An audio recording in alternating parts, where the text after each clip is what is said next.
أعوذ بالله من الشيطان اللعين الرجيم بسم الله الرحمن الرحيم.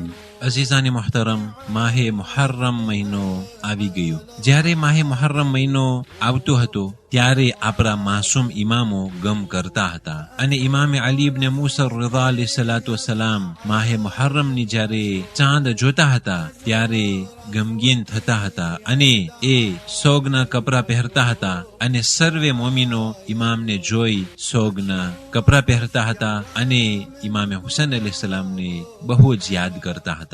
ઇમામે રઝા અલૈહિ સલાતુ વસલામ ફરમાવ્યું, રહેમલ્લાહુ મન અહયા અમરના, કે એ લોકો ઉપર ખુદાની રહેમત થાય કે જે લોકો અમારા અમરને સજીવન કરે. અસહાબે પૂછ્યું, યબ્ન રસૂલિલ્લાહ, એ રસૂલના નવાસા, કેવી રીતના તમારા અમરને સજીવન કરવામાં આવે? તો ઇમામ અલૈહિ સલાતુ વસલામે કહ્યું કે અમારા ઇલ્મને શીખવામાં આવે અને માણસોને શીખાડવામાં આવે, કારણ કે فإن الناس لو عرفوا محاسن كلامنا لاتبعونا, કારણ કે અગર જો માણસો અમારા કલામોને સમજી જશે તો તે લોકો અમારી તાબેદારી કરવા માંડી જશે. અઝીઝાને મોહતરમ, અહલે બેત અલૈહિ સલાતુ વસલામના કલામના અંદરમાં જે અખલાક સમાયેલું છે, જે સવર વિવ્ર સમાયેલું છે, જે હોશિયારી સમાયેલી છે, જે સમજદારી સમાયેલી છે, જે નમકસ ઇન્સાનિયત અને હરેક વિભાગના અંદરમાં જે કલામો સમાયેલા છે,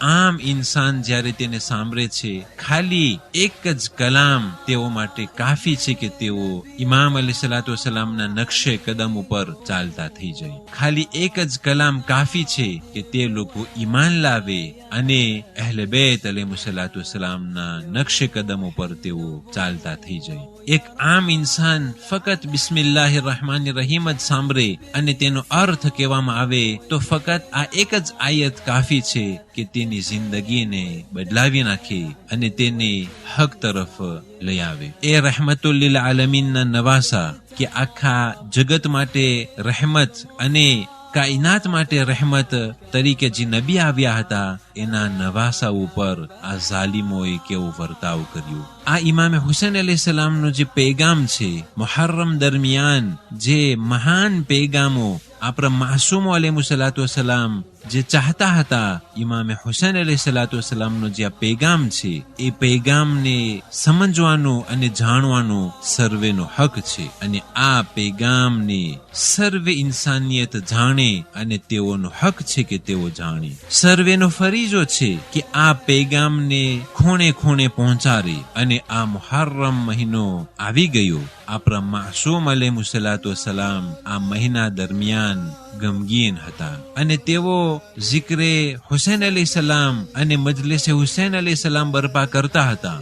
ઇમામે સજ્જાદ અલૈહિ સલાતુ વસલામની જિંદગીના અંદરમાં મશહૂર છે કે ઇમામ અલૈહિ સલામ એ મજલિસે હુસૈનમાં પધારતા હતા, પણ તે ઝિક્ર જે છે તે આમ ઝાકીરો કરતા હતા. એક માસૂમ ઇમામ થઈ અને તે ઝિક્રને સાંભળતા હતા. ઇમામે અલી ઇબ્ન મૂસા રઝા અલૈહિ સલાતુ વસલામ માટે મશહૂર છે કે એવા મોટા ઇમામ, એટલું ઇલમ, એટલો મોટો દરજ્જો, એ હક અને માસૂમ ઇમામ હોવા છતાં તે મજલિસના અંદરમાં બેઠા હોય અને આમ ઝાકીરે હુસૈન, ઇમામ હુસૈન અલૈહિ સલામનું zikr કરતા હોય. હકીકતમાં બહુ જ મોટો સબક આપણા માસૂમો આપ્યા છે કે મજલિસે હુસૈનના અંદરમાં આ પ્રમાણે નમકસની સાથે બેસવામાં આવે. આપણા પૈગંબર ઇસ્લામ સલ્લલ્લાહુ અલૈહિ વસલ્લમ હદીસ બયાન કરે છે કે જે લોકો મારા નવાસા હુસૈન ઉપર રોય અથવા તો રોવરાવે અથવા તો રોવાની શકલ બનાવે, તે લોકો માટે જન્નત વાજિબ છે. મન બકા અલલ હુસૈન ઔ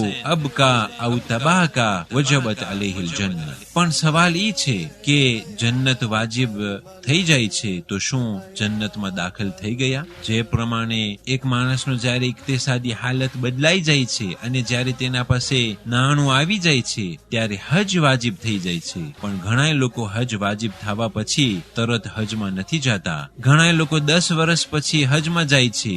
મતલબ એ કે શરીયતના નજરમાં જ્યારે હજ વાજિબ થાય તો એનો મતલબ એ નથી કે તે ત્યાં પહોંચી ગયું. હજ વાજિબ થવા પછી હજમાં જવું પડે અને હજના અરકાનને અદા કરવા પડે ત્યારે તે હજ વાજિબ તે અદા કરી ચૂક્યો. એ જ પ્રમાણે ઇમામ હુસૈન અલૈહિસ્સલામના ગમમાં, આઝાદારીમાં રોવો કે રોવરાવો કે રોવાની શકલ બનાવી એ જન્નત વાજિબ થઈ જાય છે. પણ બાકીનું હવે તે શખ્સ ઉપર છે કે તે જન્નતને કેવી રીતના હાસિલ કરે. તે શખ્સ ઉપર હવે લાઝિમ છે કે તે જન્નતમાં દાખલ થાય. જન્નત વાજિબ થઈ ગઈ છે પણ કેવી રીતના, શું કામ કરવું અને કઈ વાજિબાત અદા કરવી અને ક્યાં હરામથી બચવું, એ સર્વે જ્યારે તે પૂરું કરશે ત્યારે તે જન્નતમાં દાખલ થશે અને જન્નત કે જે વાજિબ થઈ ચૂકી હતી તેમાં તે દાખલ થશે.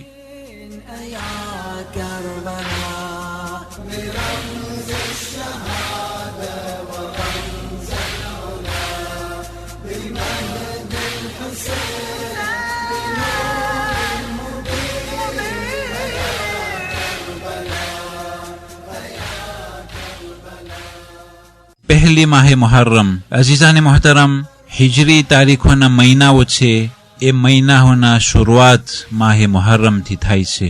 પણ જે પ્રમાણે બીજા લોકો તેઓના વર્ષની શરૂઆત નો પહેલો દિવસ ખુશિયાલીથી મનાવે છે, પણ આપણે વર્ષની શરૂઆત અને મહિનાઓની શરૂઆત એ માહે મુહર્રમથી શરૂ કરીએ છીએ અને તે ગમ અને મુસીબતથી ચાલુ થઈ છે.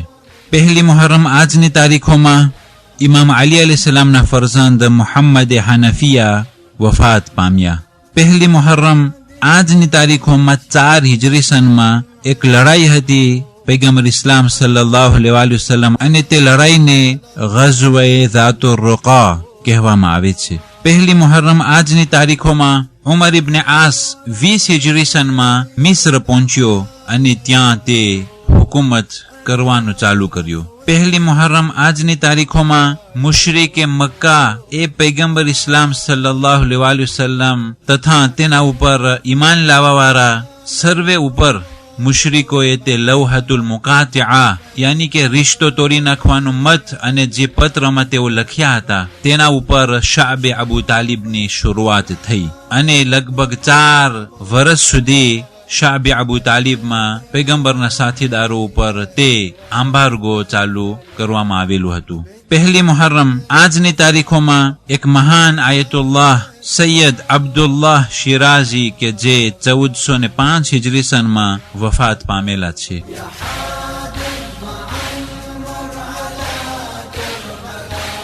વસ્સલામુ અલૈકુમ વરહમતુલ્લાહિ વબરકાતુહ.